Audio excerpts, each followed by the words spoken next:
Welcome to my channel Physics by Ankit sir. So today we are start new topics proof of Gauss law using Coulomb law. आज हम Gauss law को use करके Coulomb law के नियम के बारे में हम डिस्कस करेंगे।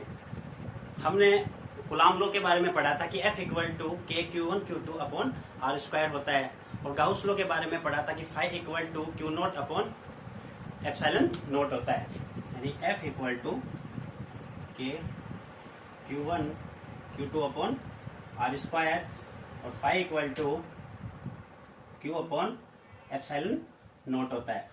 ये कुलाम लॉ का नियम हमने पढ़ा था और ये हमने पढ़ा था गाउस लॉ के बारे में। इन दोनों नियम को हम कंपेयर करके इस रूल को हम प्रूव करेंगे। So let's start.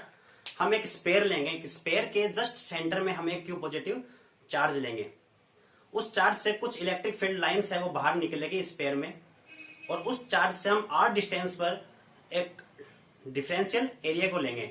So let's, हमने एक स्पेयर लिया, इस स्पेयर के हमने सेंटर में एक चार्ज माना Q पॉजिटिव। इस Q पॉजिटिव चार्ज से r डिस्टेंस पर हमने एक डिफरेंशियल एरिया माना ds, जो कि एक अल्पांश है। इस अल्पांश से भी कुछ इलेक्ट्रिक फील्ड लाइंस बाहर निकलेगी और पूरे स्पेयर से कितने इलेक्ट्रिक फील्ड लाइंस जो बाहर निकलेगी हमें उसके बारे में यहां से प्रूव करना है। तो हमने पढ़ा था कि जो इलेक्ट्रिक फ्लक्स का जो फॉर्मूला है वो यहां से होता है phi equal to E vector dot ds। इस फाई का हमें डिफरेंशियल निकालना पड़ेगा। यहां से differential phi equal to E vector dot ds। यहां से जो डिफरेंशियल एरिया है इसकी जो डायरेक्शन होगी वो इस साइड होगी और जो इलेक्ट्रिक फील्ड लाइंस जो निकल रही है उसकी जो डायरेक्शन होगी वो यहां होगी। ये एक दूसरे से पैरेलल है, ये वेक्टर है और ये ds वेक्टर है।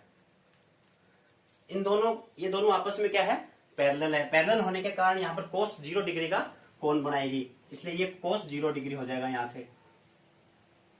T phi equal to E vector dot ds cos 0 degree, और कोस 0 डिग्री की जो वैल्यू होती है वो होती है 1।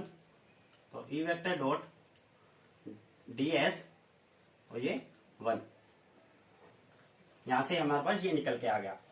अब इस डिफरेंशियल एरिया में जितने इलेक्ट्रिक फील्ड्स बाहर निकल रही है और पूरे एरिया में कितनी इलेक्ट्रिक फील्ड्स लाइन बाहर निकल रही है उसके लिए हमें इसका इंटीग्रेशन करना पड़ेगा। इंटीग्रेशन करने के लिए हमें इसका इंटीग्रेशन करते हैं। डी फाई इंटीग्रेशन इक्वल बंद पृष्ठ में ई वेक्टर डॉट ds। यहां से इसका हो जाएगा phi equal to E vector है वो कांस्टेंट है इसलिए इसको हम बाहर लिख देंगे।